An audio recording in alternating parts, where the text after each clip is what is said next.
My husband, Charles, told me he wants to marry the woman he's been seeing and asked for a divorce. He didn't want to bother with splitting our things, just wanted me to leave quickly. Sharon, his new girlfriend, seemed to enjoy seeing me upset. Donald, our friend, is also leaving because he's in love with a woman he met at a bar. They both don't want to live with me anymore. I agreed to leave as they wished, but before I go, I want to speak my mind. My name is Joy Lynn, and I'm 50 years old. Life hasn't always been joyful for me, despite my name. But now, I've found happiness, and I can laugh at the past. Let me tell you about when I was 35, about to celebrate my 10th wedding anniversary with Charles. We didn't have any children, and it was painful to hear people ask us why or tell us how wonderful kids are. Charles and I didn't talk much anymore. His job had gotten busier after a promotion, and he was traveling a lot. I was busy with work too, so we hardly spent time together. Maybe that's why we never had children.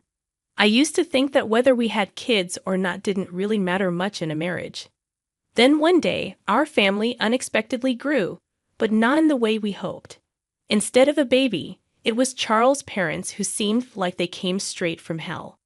Apparently, ever since we got married, they've been pressuring Charles to let them live with us. Charles thought it might be easier to just give in rather than keep saying no. He thought it was a rational decision, even though I didn't agree. He argued that since I was hardly ever home, it wouldn't bother me much. But I had issues with his parents even before we lived together. They were always asking when we have kids, which made me uncomfortable. Sharon, Charles' new girlfriend, was also pushing for more children every time we saw her. Living with Charles' parents was a stomach-churning experience. I had only given birth to Charles, so it was quite unsettling. I had imagined it would be difficult, but it turned out even worse than I expected. Donald solemnly declared that they wouldn't provide any pension or living expenses. Sharon seemed pleased with this arrangement. I was confused. Charles also agreed, saying we could manage without financial support since we both worked. I never had many complaints about Charles before, but now I felt dissatisfied. I used to think a husband who was calm and hardworking was enough. Living with Charles' parents made me realize why they wanted to stay with us. Donald often went out at night, claiming he was meeting friends for drinks. But then, I found a point card from a nightclub and a business card with Nancy written on it in the laundry. It seemed there were different types of bars involved. This was clearly a service industry that directly satisfies a man's desires. Donald seemed to have a liking for Nancy. I couldn't believe he had so much energy at his age. I meant this in a negative way. No wonder he couldn't provide us with living expenses. He was probably spending it on Nancy. On the other hand, Sharon started harassing me gradually. She was cunning and made the harassment worse. It got to a point where I didn't even notice it at first. Initially, I thought she was being kind. I could have handled it if it was just about how I did laundry or cooked, but Sharon started calling me by Charles' ex-girlfriend's name. She would apologize, saying she remembered her because she was Charles's first girlfriend, whom he introduced to Sharon. At first, I thought maybe Sharon's age was causing her to make mistakes, but as it continued, I realized something was off. Every time I took a shower, the bathroom was dirty. I initially thought it was Charles or someone else, but since nobody complained about it being dirty, it had to be Sharon who used it before me. There were other instances too, like when Sharon mistakenly thought everyone had already bathed on a snowy day and unplugged the bathtub, leaving me to shower in freezing cold water. She also once took my favorite necklace from the closet without asking and then lost it. Each time, Sharon would say she didn't do it on purpose, she just wasn't thinking, and she apologized. While it's possible to accidentally shower or call someone by the wrong name, taking jewelry without permission is not something that can be brushed off as a mere oversight. I started to suspect that Sharon's behavior towards me was intentional harassment when I saw her angrily sitting at the dining table, complaining that dinner was late because I came home late. It dawned on me that this was indeed harassment, albeit subtle. I realized Sharon hadn't done any housework since she arrived. She threw her socks inside out into the laundry and tossed bottles into the trash without removing the labels, creating small inconveniences each time. She complained if meals were late or if the sheets were messy, and sometimes she even threw things around. I finally understood that our home was disrupted by the arrival of not one, but two babies, both big and delightfully stubborn. Exhausted from my job as a caregiver, all I wanted was to escape this situation and go to bed, so I silently tolerated Sharon's behavior. I didn't have the energy to argue with anyone. When I returned home, I just wanted to rest as quickly as possible, even if it was just for a moment. While I was too tired to notice at first, it seemed Sharon knew about Donald's nighttime outings. When an actress named Nancy appeared on TV, Sharon persistently asked Donald if he liked girls like her. Donald looked pale after that incident. I once asked Sharon if she was okay with Donald going out like that. She replied that if she got a divorce, she would be someone with a history of divorce at her age, which would look bad to society. She said she didn't like it, of course. He's just fooling around with professionals at the bar, right? If he's not serious, I can accept it. She wasn't holding back from divorce because of her concern for Donald, but rather because she feared having a history of divorce. I couldn't understand it. Turning a blind eye to infidelity must be causing her significant internal stress. Sharon's outlet for that stress was harassing me. By harassing me, she could vent her stress and avoid doing housework. It was like killing two birds with one stone. I was certain I knew why Sharon insisted on living with us. As we lived with Charles' parents, he increasingly made excuses not to come home, saying he had to work overtime. This house was rotten from the roots to the pillars.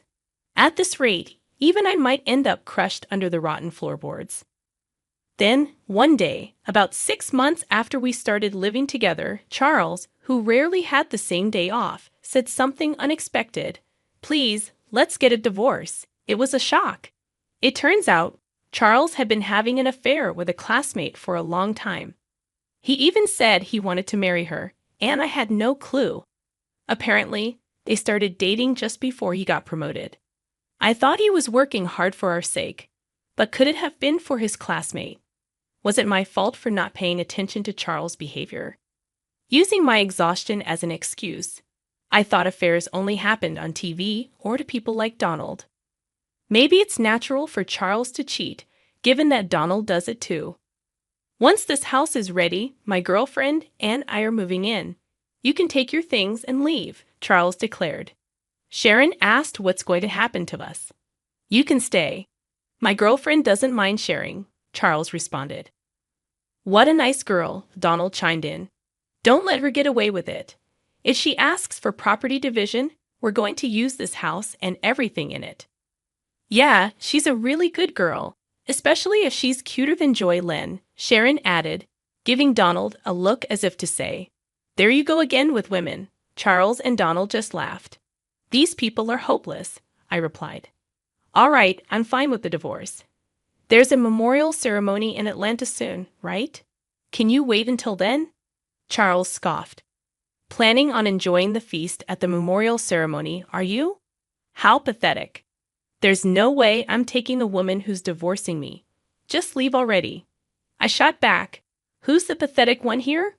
Who cares about the food?"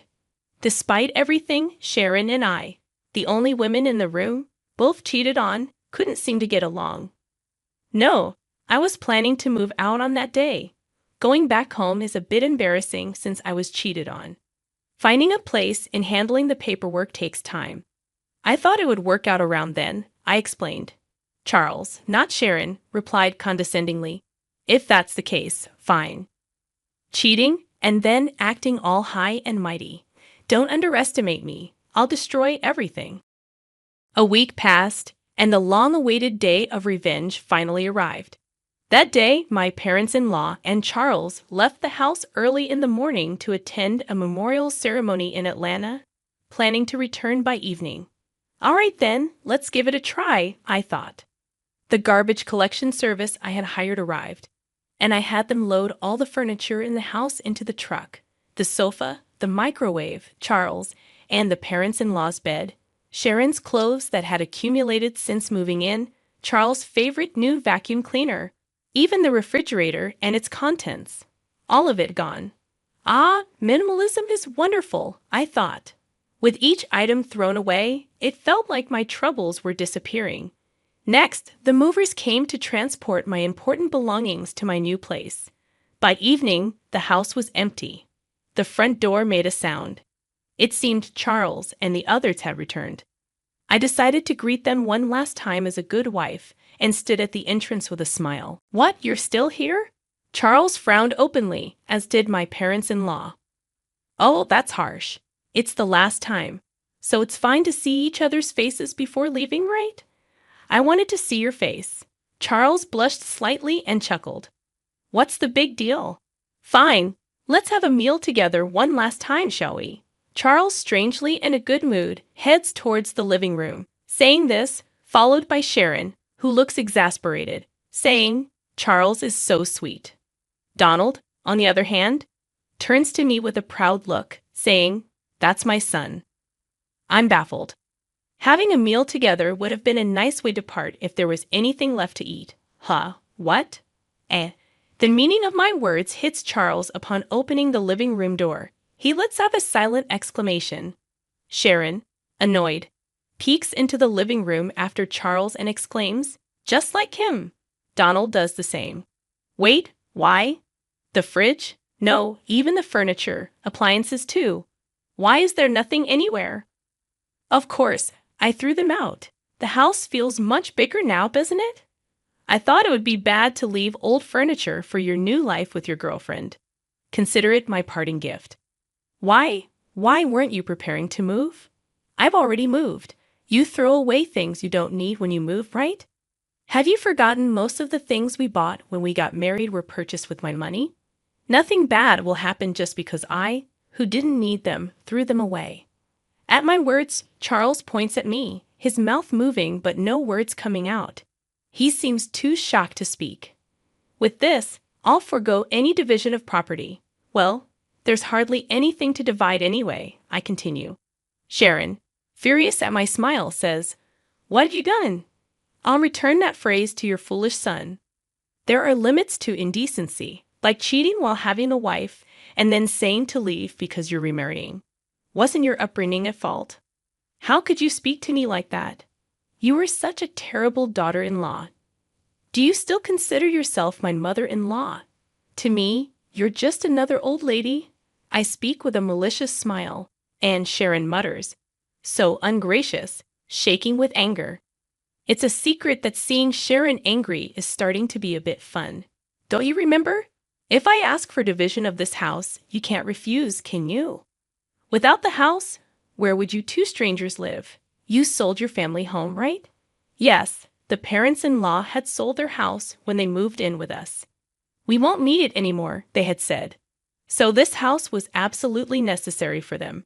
They sided with their son's affair over his wife. Probably thinking, as long as there's a house with a housemaid, anything goes. Hearing my words, perhaps feeling rushed, Donald intervenes. Well, let's settle this amicably, pretending to be a good person. Yes, let's do that. Let's proceed calmly, just like the old man. I mean, just like Donald, suggests Sharon. Exactly. You know what I'm talking about, Joy Lynn. Of course. By the way, Donald, wasn't your cell phone broken today? Oh yeah, I realized it after leaving the house. It wouldn't turn on. If charging doesn't work, I guess I'll have to consult the store. There's no need for that. Your cell phone is right here, I say, pulling Donald's cell phone from my pocket. Huh? 2 identical phones? What's going on? Donald is puzzled. I switched the phones just before you left today. The one I have is the real one, and the one you had is a used one I bought and removed the battery so it won't turn on. What? Since you aren't tech savvy, I thought you'd just give up easily, thinking it's broken or out of battery, I explain, smiling. Donald asks, why would you do that? Well, I have no clue. Speaking of which, you received an email today from your beloved Nancy, saying she had a good time the other day. You email each other daily, right? I'm so jealous of your close friendship, I continue. Donald gasps, while Sharon glares at him. So, Donald, you were out with Nancy the other day. Woohoo, more lively than with Sharon. But you should put a lock on your phone if you're cheating. You'll get caught easily. Stop it, Joy Lynn. But I thought cheating is wrong. Charles cheated on me, and it hurt. I know exactly how Sharon feels, so I did something nice at the end. I texted Nancy. I'm bored, let's break up. She was furious. I was dealing with this old man because he conveniently gives me money. Good thing you broke up safely. Oh, by the way, this is Nancy, Sharon, your enemy. Take a good look, I said, showing everyone a photo of Nancy and Donald as I returned the phone. That's when it happened. Charles showed a stern expression no one had seen before. Why, my girlfriend is. Everyone but Charles gasped. What's going on, Charles? What are you to Nancy? No, that's my line, Dad. Why are you taking pictures with Nancy? Because I'm her boyfriend, obviously. No, Nancy is my girlfriend. Isn't your girlfriend your classmate? We just met at a bar and started hanging out. Who would have thought that father and son were dating the same person? This development was also surprising for me. Ignoring Sharon and me, who were in shock, the men started a pointless argument about who was more suitable to be Nancy's boyfriend, which eventually escalated into a full-blown brawl, pulling each other's hair. The brawl ended when Charles pulled out a significant amount of Donald's precious thinning hair. After a glance at the soulless face of Donald, I loudly declared, Well, I'm off to my new place. Thank you for everything. I'll be claiming compensation for the affair next time. Bye. I had said there would be no property division, but I didn't mean compensation. Sharon realized that this was a serious affair and, swinging the bag she was holding, began furiously beating Donald in a rage. Donald stood there, head hung low, as if he had been burned out completely, unable to process everything happening all at once. Watching this living hell unfold beside me, I couldn't stop smiling as I hopped on my beloved scooter and left the scene. Although it's a far stretch in my mind, I felt like Tom Cruise in Top Gun. Oh, it's been a while since I've ridden down such a refreshing night road. This is the best. Later on, when I proposed divorce, including the alimony, Charles said, Please wait on the divorce. It seems that Sharon is also considering divorce, and there is a possibility that everyone might lose their homes or their circumstances might change. So, he wants to save as much money as possible. He said things like, Don't you think it's pitiful for us who once lived together to face such a difficult situation? And we need money now. But I didn't care, so I proceeded with the divorce talks without discussion and took as much money as I could get from Charles and his affair partner. When claiming the alimony, I felt a bit like an outlaw. But I hadn't done anything wrong. I had just done what was natural. Well, maybe tampering with someone's phone was slightly wrong. In the end, around the same time as our divorce, it seemed that Sharon also divorced Donald. Apparently, Donald and Nancy's affair had been going on for over 5 years, and Sharon couldn't forgive that they had a relationship in private as well. I don't quite understand why bar hopping is forgivable, but private relationships aren't. I thought there are various forms of marriage. Well, in the end, we're not married anymore. Anyway, Donald was sued for alimony by Sharon, and Charles was sued for alimony by me. So the saying blood will out held true, and the in-laws are now all scattered. Sharon, having been cheated on by Donald, seemed to have grown to despise men in general, including Charles, who had abandoned me in a similar manner. As a result, Charles and Sharon, after the divorce, are slowly becoming distant, though they do have minimal conversations. Donald, jobless, turned to Charles for help but was rejected, as Charles himself was barely scraping by. Charles is juggling multiple jobs, while Sharon, who had been a housewife since her early marriage, is experiencing work for the first time with a part-time job. Donald became a part-time worker, living in a cheap hotel. Charles, eager to marry Nancy, learned that she wasn't interested.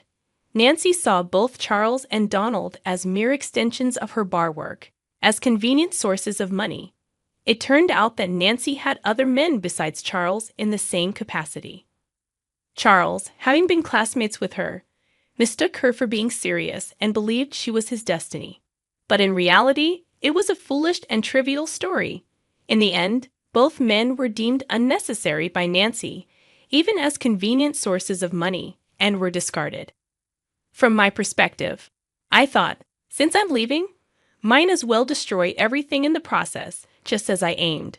I'm very satisfied having witnessed the spectacular collapse of a family. No one in that family valued each other, only caring about themselves. So the outcome was, in a way, inevitable.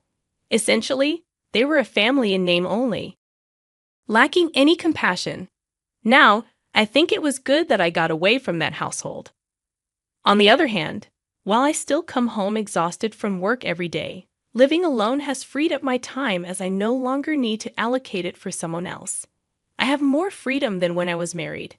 Back when I was married, I hardly had time to meet my college friends. But now I can travel with them on my days off and even have time for my hobbies. In college, I was part of the choir, so I decided to join a karaoke club. It seems that one can continue to improve in music no matter the age. I consistently win at the club's competitions and even earn cash prizes. Thanks to that, my wallet is always warmly filled. At the facility where I work, my colleague suggested hosting a karaoke recreation event since I'm good at it, and it was a huge hit. I received many compliments like "you're so good," and was thrilled to bring smiles to the residents through my personal hobby, something I hadn't expected. By the way, my go-to performances are Unchained Melody and My Heart Will Go On. The lyrics of older songs are just so wonderful. I don't really understand recent songs, but I guess I should study up. Though my days aren't glamorous, I'm surrounded by friendly colleagues, trustworthy friends, and kind residents who feel like family. Beyond work boundaries, finally, it seems like I've become the Joy Len I was meant to be. From now on, I aim to be someone who not only receives joy but also shares it with others. All right, let's do our best at work today. I'll wholeheartedly celebrate the residents' birthdays.